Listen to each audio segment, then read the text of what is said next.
So skateboarders, professional skateboarders, we don't make a lot of money at all. So that was kind of the first hurdle, that I picked a career that had no longevity and I wasn't making like basketball money where, when this thing was over, I was good. And so in the beginning, I took the approach, and I did have phenomenal guidance when I first started, which was live like I am completely broke, like in the gutter, live off nothing, so that I could put as many dollars as I possibly could into investments. And if I could do that long enough, even if it doesn't support my income, it's going to be somewhat of a cushion as I move into the next thing.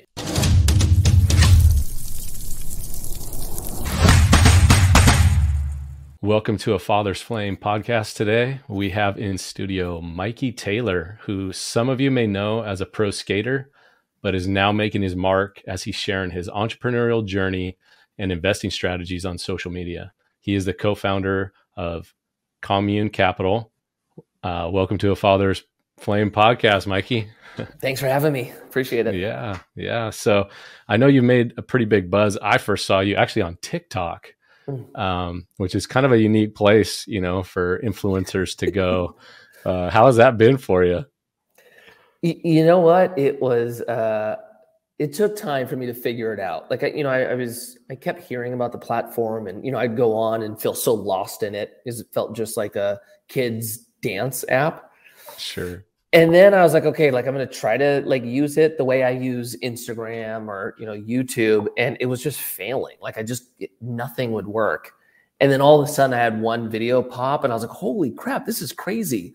And then it got to a point where my TikTok following almost became larger or was creating more energy than any of the other platforms. And then I was like all in on it. I was like, this is the sickest thing, That's awesome. So is that your main platform, or is it still Instagram? Basically, how I treat them, I build everything with TikTok in mind, because their algorithm does such a good job at showing your content to an audience that doesn't know you. So it kind of filters out good content from bad. And then the good performing content, I then put on all the other platforms. So it's TikTok first, and then funnels down through, Twitter, YouTube, Instagram, Facebook, all the rest. Okay, that's awesome. So you got over the hurdle of thinking that this is for like a kid's app or something, the dance app. You know what? I got over it, and then now it's completely changed. It's it doesn't even feel like kids are at TikTok anymore. I feel like they're all on Be Real now, Sure. Well, so let's dive into your story real quick. You kind of got your fame growing up, being pretty good at skateboarding and becoming a pro skater. Briefly, how was that journey? How'd you come into that? And then where did you transition into where you are today? I mean, it could be a long story too. Yeah. So I started, it was a very unplanned and kind of just natural evolution into it. I picked up a skateboard when I was a kid, thinking nothing of it, fell in love with it, did it every single day, all day long, and just didn't want to stop doing it. And so right around the time I was 16, my parents were pushing me to get a job, and I didn't want to work. So I figured out how to get companies to give me free product. And then, the idea was if I can get companies to give me free shoes and skateboards and clothes, I'll never need to buy anything I need. And then for money I need outside of skateboarding, I could sell some of the stuff to other skate kids. And that's basically the path I took. I ended up getting, 3 companies to start sending me free stuff. And then that supported me for about 2 years. And then I got the opportunity to start traveling the world. I started getting paid to be a skateboarder. And then that became kind of my first, career. Interesting. And so would you say some of that entrepreneurial thoughts began at that time of hey, what resources do I have? How do I get what I want?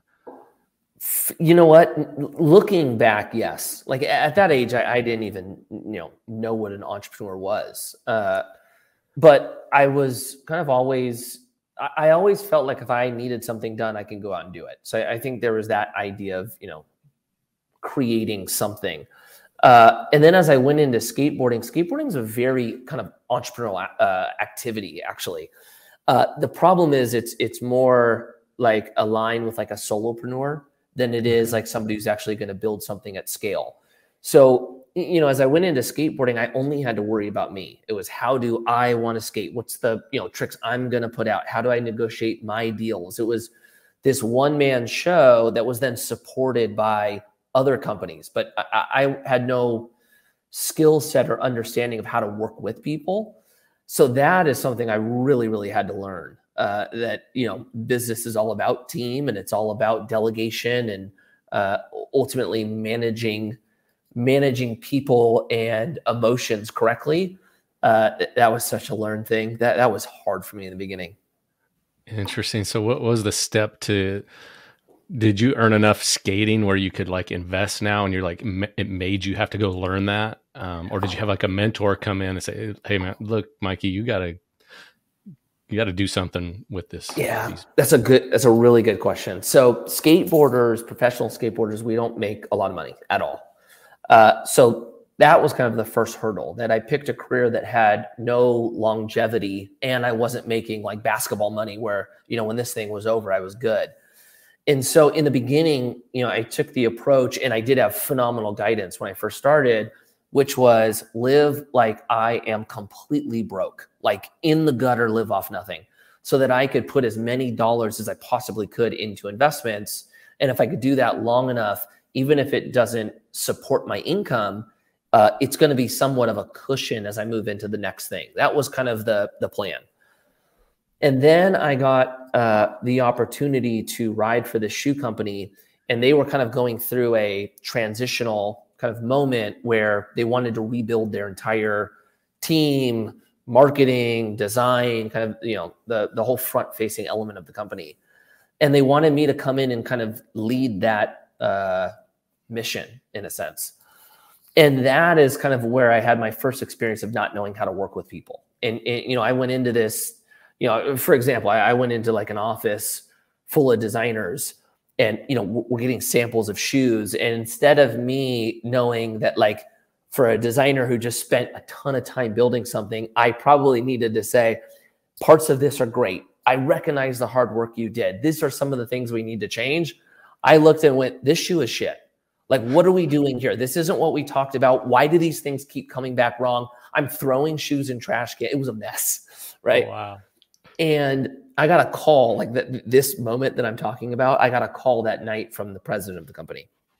And he was like, dude, what are you doing? What are you doing? And I'm basically like telling him, like, look, dude, this is what we're here to do. And this is the standard. And none of this is great. Like, everything we do is good, right? And he's like, dude, I get it. I love the passion, but like, you have to mellow out. And there was an element of that where I was young, I was a little bit naive, and I didn't fully understand what he was telling me. Thank God, because I heard that and went, okay, I'll always be viewed as a skater to these skate companies. I need to go create my own thing. That the only way I'll ever be able to push the way I think I can is if I own the company. And that is actually what led to me starting my first company, was that kind of that transaction or interaction. And then I had to learn people. The first company that I ever started that really led to that was a company called Saint Archer. It was a craft brewery in San Diego. I learned almost everything as we started that company. That was the college education I never had. Okay. Well, that's neat. And I know you had recently also posted that Jamie Thomas was one of the influences too, where you saw him do something more, right? And these skaters. Right. So that's pretty cool. So you saw some people do it, but that was your journey to maturity too. Yeah, I did. Like, I was always attracted to the skaters that like own things. I just thought it was like, I thought it was rad, and it was so like against the grain, because skateboarders or the perception of skateboarders is that we're not that bright, we're not that smart, we're not that capable. We just know how to ride a skateboard. And so when I saw skaters like actually doing like real life activities, I just thought it was cool. And so I was always attracted to that, but being attracted to it and actually doing it are two different things. I had to learn how to do, Interesting. And so let's, so you learned people, at the craft brewery startup, or was it a startup? And then, so where are you at today now with things? So business wise? Yeah, business wise. And I know you have, a new endeavor with the city council. That's pretty cool. So Right. congratulations on winning Thank that. you. Thank you. Yeah. So from the brewery, we ended up selling our brewery to MillerCoors in 2015. From that is when I started Commune in 2017. And Commune today, we're a private equity real estate firm. So basically, for those that don't know what that means, our company goes out and raises money from investors, and then we take that money and put it into assets, primarily multifamily and storage. We have a lending portfolio as well. So we have three different kind of, let's call it lanes. And then as we perform on the assets, the investor makes a return, and then our company gets to participate in that return. And that's ultimately how our business gets revenue to have a functioning business. To date, we're managing about, a little over $200 million of commercial real estate, getting close to about 250. That is basically my 24/7 all day long activity is Commune. And then the newest venture, or whatever you want to call it, it's almost like a side hustle, is I ran for city council in Thousand Oaks. And I won. I got sworn in last week. And so I'm technically part of the community now as well, public sector and private sector. So that's so interesting. So what was that motivation to say, I'm going to go get involved in this? It's not politics, but it's like that beginning side Yeah. of it. Yeah. It's funny. Like a lot of the things that I end up doing that I end up having success in, the only reason why I did it is because I was somewhat naive of understanding what it really entailed to do. I was the way with craft beer industry. I was a way with creating, a private equity company. The campaign element of running for city council, I didn't realize how brutal a campaign was. And I had kind of the idea like you, like, dude, city council, like you're in charge of land use, you're, managing budgets and contracts. And, on its face, it seems very much like helping run the business of the city, right? And the politics side, it's like nobody cares if that piece of land is going to be a multifamily apartment or a mixed use. Like you don't have to be a Republican or a Democrat to understand that, right? It's like what trash service we use. Like a lot of this stuff doesn't matter. I was blown away with how partisan the campaign actually was. Like I went in going, these are the issues and this is what I'm here to do. And it was like, it very quickly became nasty all around me. I was like very thrown off by that. And then the amount of time it took, like running a campaign, it was 6 to 8 hours a day. And that was on top of my business. But one thing about me, man, when I go do something, I do not quit. I do not like losing. So if I would have known what it would entailed, maybe I wouldn't have said yes. But once I said yes, I was like, okay, here I am. Let's go. Well, that's awesome. So that's pretty fresh for you, but where do you kind of see that political career going? I mean, is that the kind of... Yeah, it's a good question. I don't know. Yeah, I don't know. Yeah. I'm getting that question a lot. I'm 1 foot in front of the other, right? Like, we'll see what let's do comes this. up. Let's do this. Let's see what I have to get used to. I'm already experiencing this now, working with kind of the city.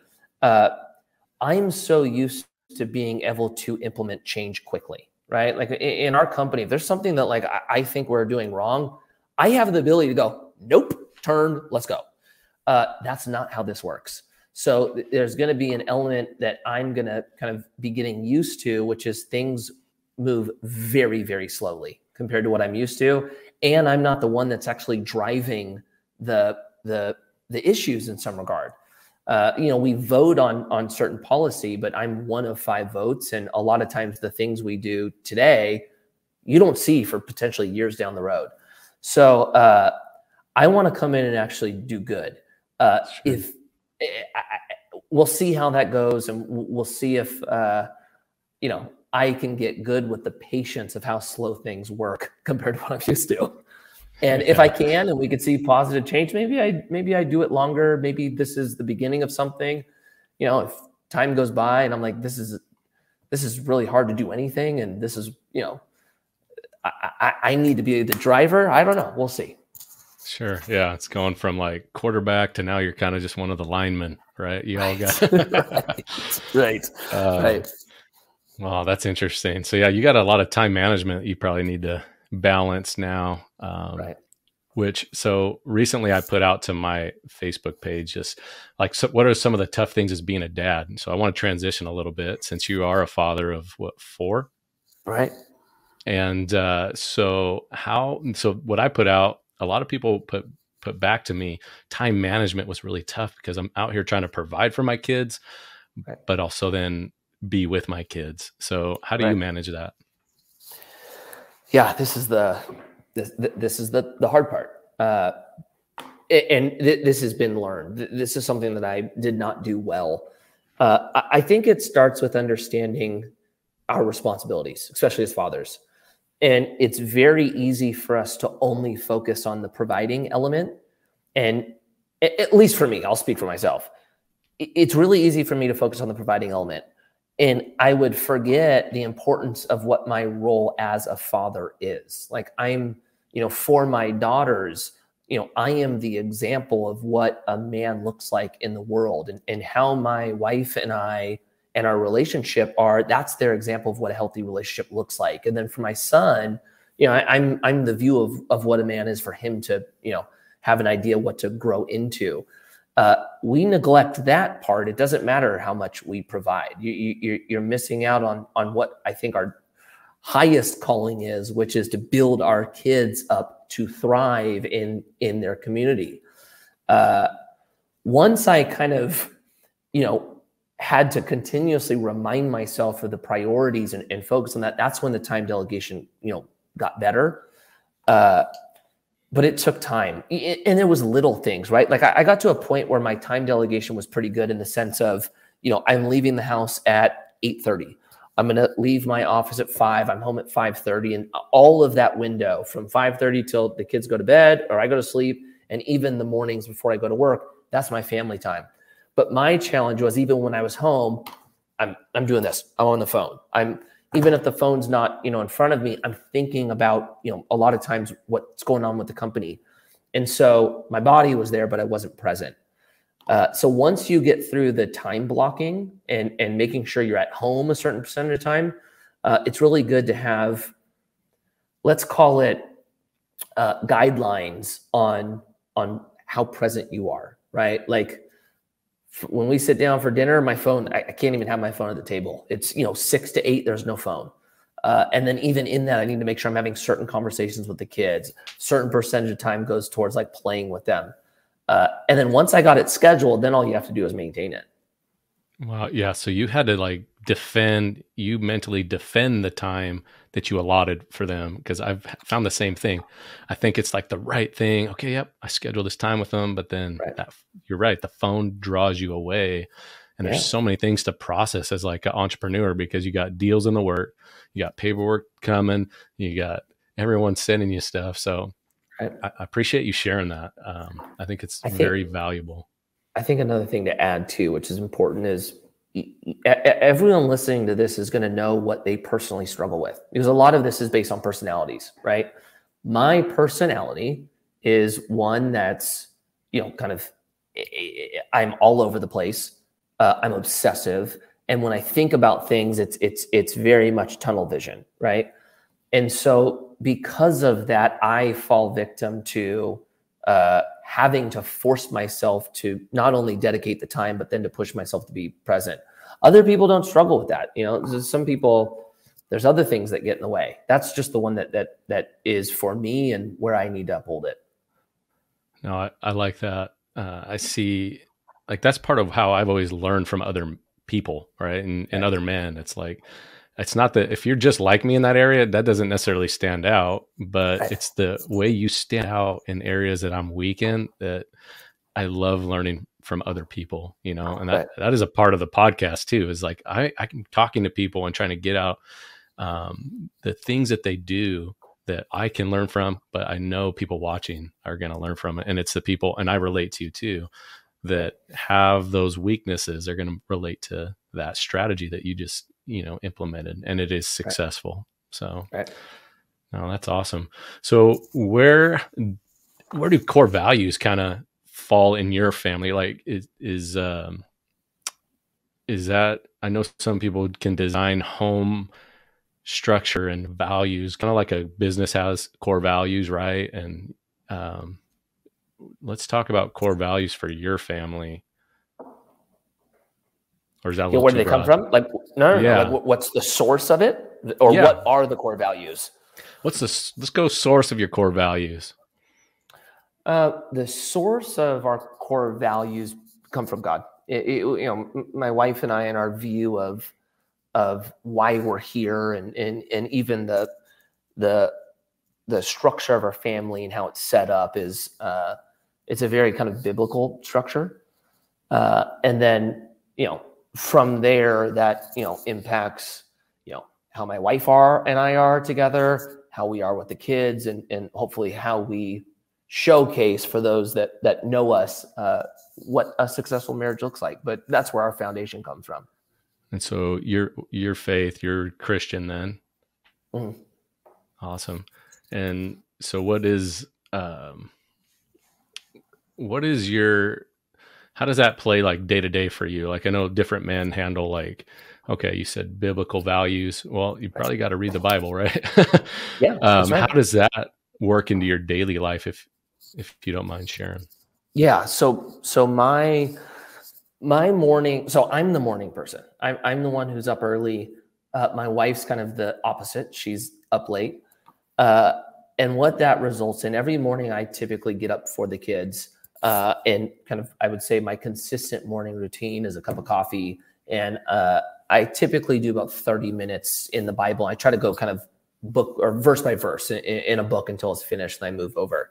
But I would say at least 2 days of the week, sometimes 3, my wife will get up a little bit early, and we'll do kind of like a couples devotional together. And then on top of that, my wife and I lead a marriage group every Monday. So we basically pick a book in the Bible, and we have like our certain amount of, verses or chapters we have to get through. And then we meet on Monday, and then we go over it. So that's kind of our, let's say, like time spent. And then my wife does something on Thursdays that's without me, like just like a kind of a women's group. That's awesome. Yeah, I see a lot of value in the waking up early, and that's kind of like one of those times of your day that you control the most. Like, there's the least amount of pressure for it, because no one's up or the kids are asleep. Right. That's right. We have 4 right now, so it's like 2 are 2 and below, and so it's action, it's loud, it's crazy. So it's nice to just have that either one-on-one time or time with my wife. Yeah, and you don't probably know what a whole night's sleep is like anymore, right? Sleeping through the night. It's been a while. It's been a while. So we have 5 kids, Mikey. We have 5 kids.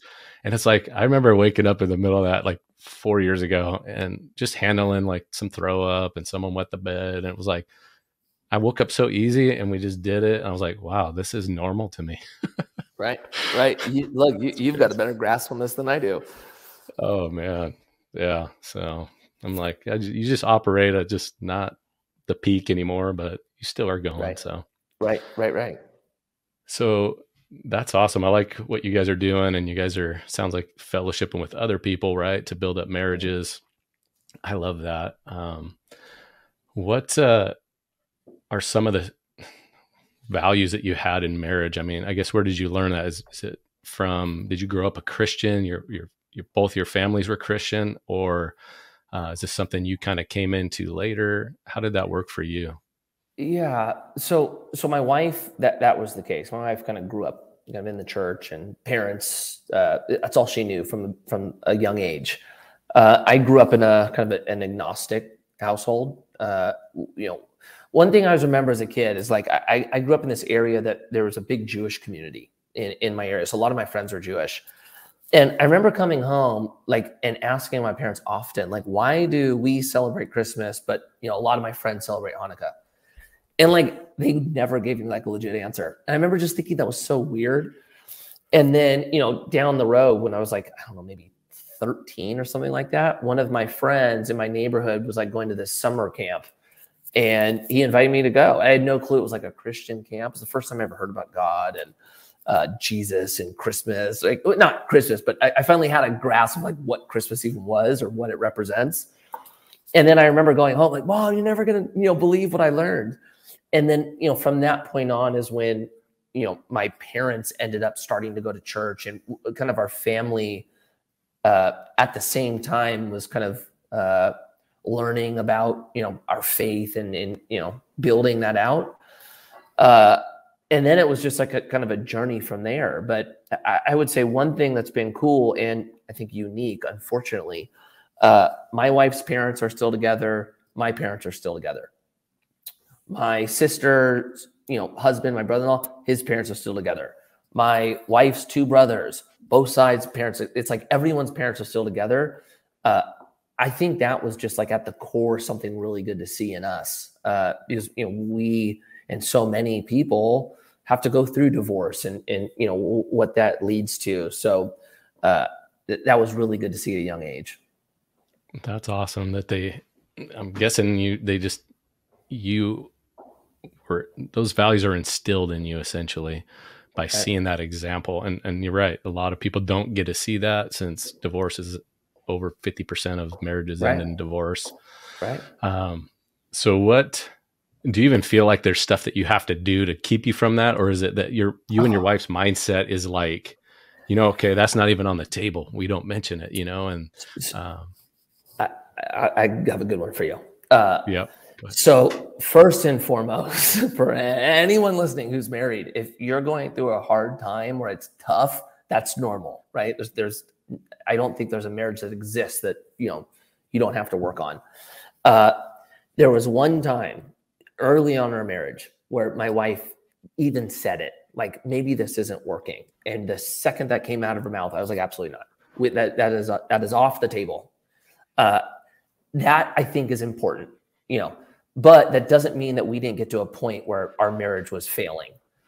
And so, you know, there was a point for us, so 7 years in, and, you know, I was traveling all the time. She was basically a single mom. I was going through just, you know, the challenges after skateboarding of, you know, identity and all that.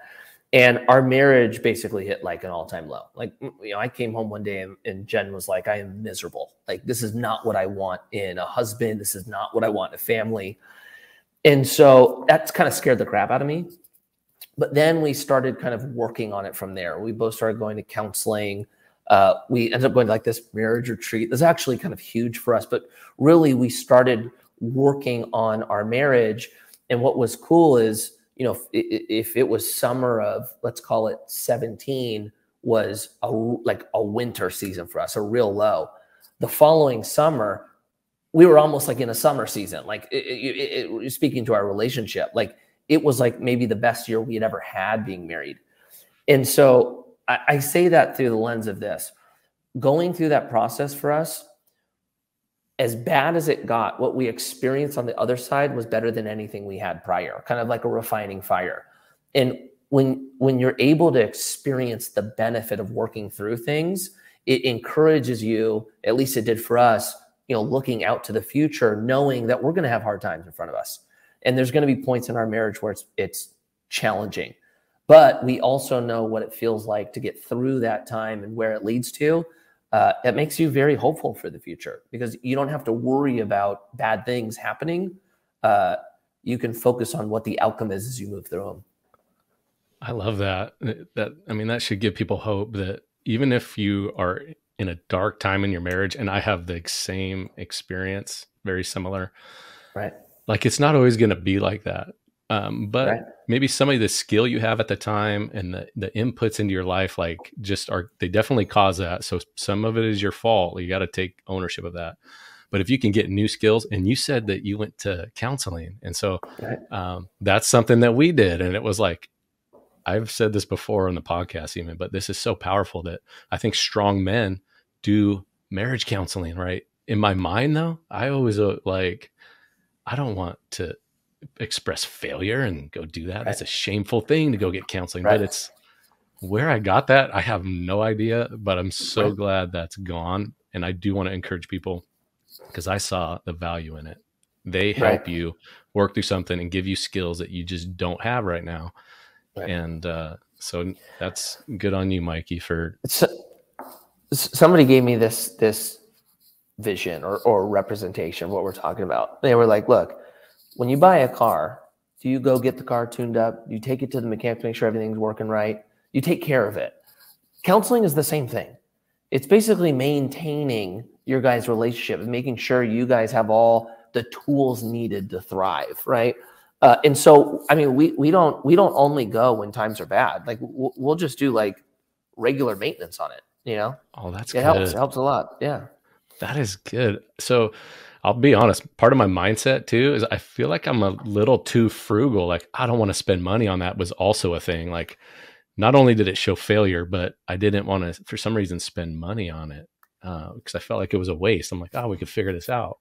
And my mind kind of switched to where the things that I value, like, you know how the Bible says something like where your heart is, like that's kind of where your pocketbook's at. You'll spend on the things that you care about. And I didn't do that like in my marriage and in those skill sets. I just didn't think that way. And so someone blessed us with a marriage retreat weekend that was really neat for our, like, it's one of our wedding gifts. We've been married almost 14 years now, almost 15 in June. But then when I started putting money in like to the counseling, and I didn't even think about doing it in the good time. So I'm glad you said that. That hits me. But it's like putting investment in not only wealth, but into relationships should cost you money. Right. And it's almost like, you know how the Bible, like every ministry, like some people think poverty is piety and being wealth is wicked, but really every ministry takes money too. Right. So if we were all Christians were like poor, like some people teach, then who is going to support ministries, right? Even Jesus's ministry had a treasurer with it. Right. So anyways, but it's putting your cash into places that you value to get an investment and a return. And so I'm definitely doing considering that in the good times, get some. That's right. You nailed it. It's an investment. Yeah, that's right. So, well, I feel like I want to kind of focus on a little bit of finances with you, Mikey. Like if we could speak to the younger generation of people, right? They haven't chose their career yet. Maybe they're in high school, they're in college, maybe they're going in debt to do that, but or they got into a trade. Like what are some things that you would speak into somebody in the 18 to say 24 years old? They're just getting going. They're not married. What are some core skills financially that you see that a man or a person should have? So I would say, let's start here just with college. Try to your best ability to figure out what you want to do first. Then decide if college is going to help you achieve that goal. Too many people go to college not knowing what they're going to do. And then the big piece is they go into debt to do so. And then they put themselves in a position where the thing that they went to school for doesn't pay them enough to even pay back the debt, or they end up doing something completely different. So if you're working through the kind of time of trying to figure out what's next, take a year off, take a gap year, go travel, go get an internship, try to the best of your ability, figure out what your skill sets are and what drives you, and find an industry where you can pair the two together. That is then going to result into freaking great results. And then the debt side of it, don't take on debt unless you have to. Like if you have a career, you want to be a doctor, you want to be a lawyer, you want to be something where you have to go to school for, you have to go into debt to do so, but then the income generated from that career is easily going to pay it back, then all good. But if not, look at a community college, look at different opportunities where you don't have to pay an astronomical amount of money to work a career that you don't even know you want to work. When it comes to finance, honestly, for the youth, there's really two things that we see become the biggest hurdle. One, culture is doing a really good job teaching kids that they cannot achieve wealth, that the only way to do so is being born into it. And kids are buying into it, that this isn't possible for them. If I could tell you anything, it is possible. I was a kid who rode a skateboard. I did not make a lot of money skateboarding. I never went to college. I'm doing something now that most people would say is impossible for a high school graduate that was a skateboarder to do. It is all possible, but you have to believe in it for it to be possible. The second part, because technology has become so advanced, we've gotten used to things being given to us very quickly, right? Just the instant gratification is everywhere now.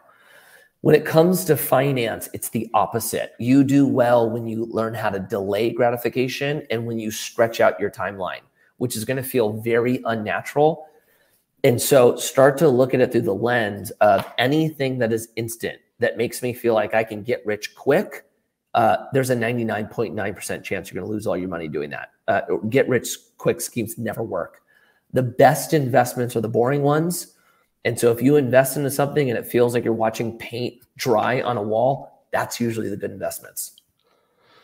Do you think because there is, like, they do work over time, but like you could pull your emotions out of that. You got to deploy your capital, right? And decide to do it. But your get rich quick draws into that emotion, right? And then where you're kind of saying have a strategy and like in a mindset that it's not emotional. So if you have to get pumped up for this investment, that's probably not the right thing. Right. Interesting. Learn sales when you're young. Even if you don't want to go into sales, learn sales. That will change your whole outlook on how people pitch things to you. Oh, because you have the skill of it, so you're watching people sell you. You're just watching the tactic instead of the tactic hitting the emotion, and you not realizing why you're being drawn towards something or ultimately saying yes to something.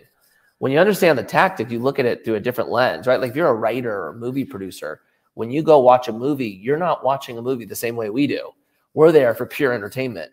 They're looking at every single element of the production, how the actors commute, right? It's just a different thing. That's good. That's because as I watch podcasts, I'm like totally dialed into what kind of mic they got. What are these transitions they're doing? That's so you're right on. So if anyone wants to learn about sales, read the book Influence. It goes over the psychology of the sales and how you get somebody to say yes. That'll be huge for you. Even if you don't care about sales, it'll save you a lot of money. That's awesome. That's part of your due diligence, people. Read the book. Okay.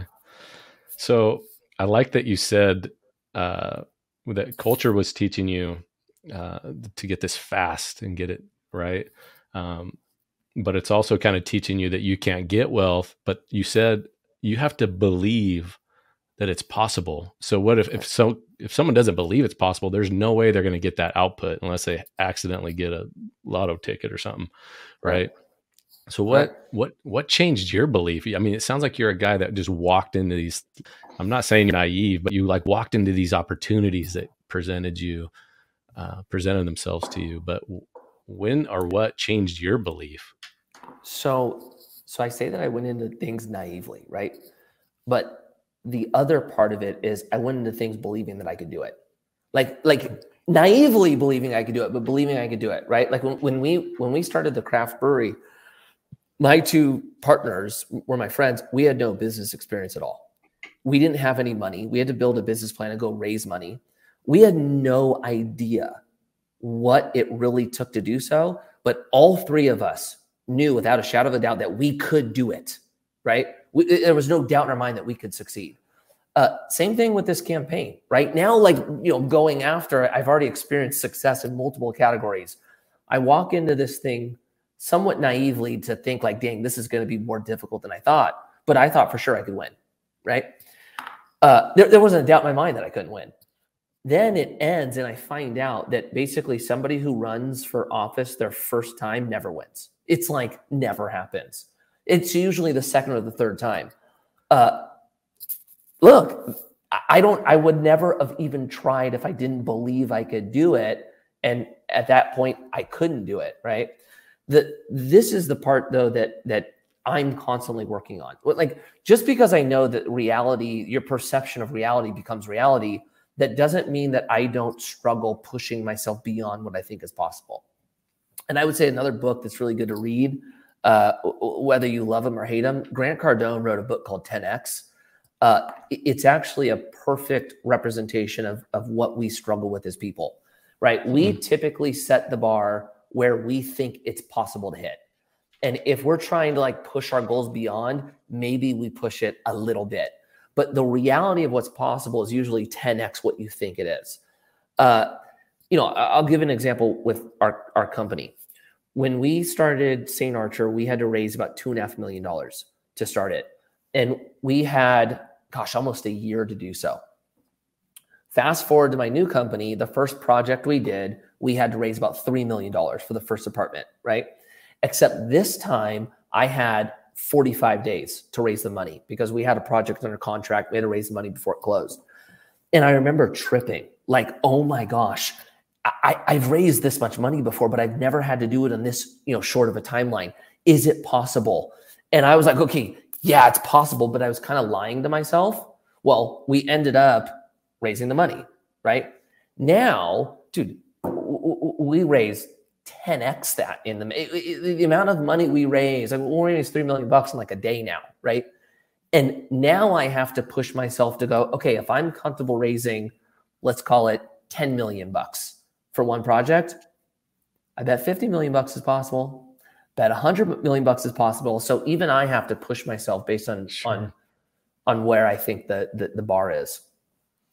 Well, that's powerful.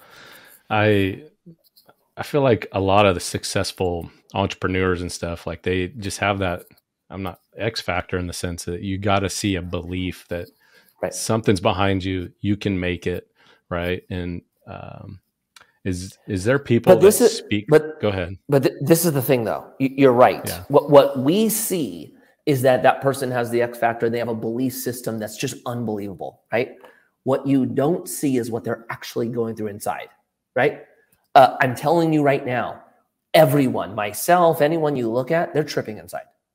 There's a part of us where we are lying to ourselves on what we truly think is possible.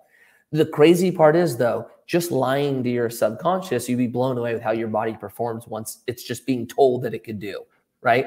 And then you hit the goal, and then you're like, holy crap, I can't believe I did that. So just know that everyone struggles with this. Everyone. Certain people are just telling themselves over and over till they just believe it. That's it. That's powerful, though, because you're talking yourself into it, because a lot of people struggle with negative self-talk, and I don't know where that comes from, but it's like you're your own worst enemy. So if you could just put some belief in your own self, say some things that you want to achieve, even if they're 2X what you want to achieve, that's still better than you even speaking negative. Like, and I think, the Bible talks about renewing your mind. That's a big part of it, is really transitioning your belief to what God says you are, right? To the principles that he gives you. Well, if he's backing up those principles, like you're familiar maybe with Deuteronomy 8, where it says, like, I'm the God that gives you the power to create wealth so I can fulfill my covenant with you. Like, part of the Abrahamic covenant was that, like, if you walk in my ways, I'm going to bless you. I'm going to fill you up, and it says Christians are still under the Abrahamic covenant, like people of faith. Like, so just knowing that you have this God that is behind you, try a little bit. Right. And it's not to be like crazy, like, Right. Satan tempted Jesus to jump off a building, but it's like, no, try in the things he told you to do, walk in character. He says you can go get wealth. And I'm not sure how far you are in promoting entrepreneurship, but I think even Paul, the apostle, when he was telling people, seek to be free from slavery, which is because job isn't in the Bible, employment's not in the Bible. I learned this from a guy, Josh Tolley. It's really similar. A job is really similar to that. Like you choose to be a servant to someone. But he says, if you can get out of that, and then there's other places he says, work with your own hands to do good in your own business and live a good life. So, but anyways, but with that God behind you, like, what are you capable of? And so I think we need to elevate our belief. So I love that you brought that up. Right. 100%. Well, Mikey, I got a question. When I was watching some of your videos, and even you in your suit, when you got your ceremony to become a councilman, I was picturing you, can you still skateboard? Can you still do those moves? Cause you're 40 now, right? Yeah. Is that still part of your life? I'm really curious. It's a part of my life in the sense of it impacted me to become the person I am today. Sure. I don't skate that much anymore though. Okay. That doesn't mean I can't, but a lot of the stuff that you may have seen in the videos, I'm not jumping down 12-3 handrail, just oh, give me a board, I'll do it. But I'll hopefully forever be able to tray flip and kick flip and all that stuff. But no, I'm not skating a few times a year. It's okay. Very, very dismal, unfortunately.